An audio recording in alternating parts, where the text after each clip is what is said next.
எங்கள் chess master தொடரின் முதல் பகுதிக்கு உங்களை வரவேற்கிறோம்.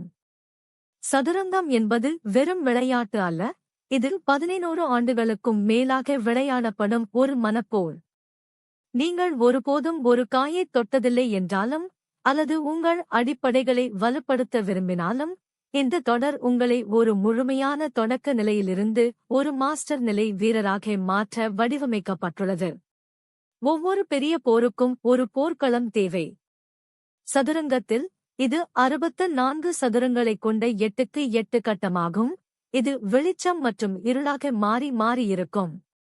செங்குத்து நெடுவரிசைகள் ஃபைல்ஸ் என்று அழைக்கப்படுகின்றன.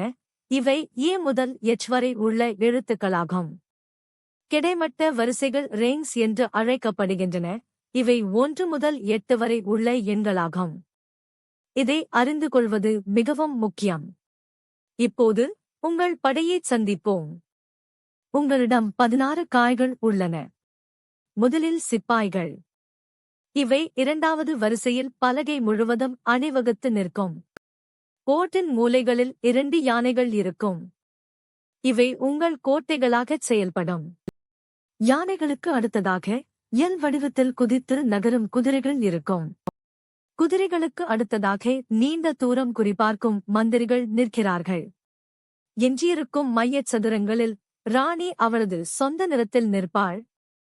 வெளிர் சதுரத்தில் வெள்ளை ராணி, இருண்ட சதுரத்தில் கருப்பு ராணி. இறுதியாக எஞ்சியிருக்கும் சதுரத்தில் ராணிக்கு அருகில் ராஜா நிற்பார். இதன் இலக்கு என்ன? இது உங்கள் எதிரியின் காய்களை கைப்பற்றுவது மட்டுமல்ல, இது ராஜாவை வலையில் வீழ்த்துவது. இது செக்மேட் என்று அழைக்கப்படுகிறது.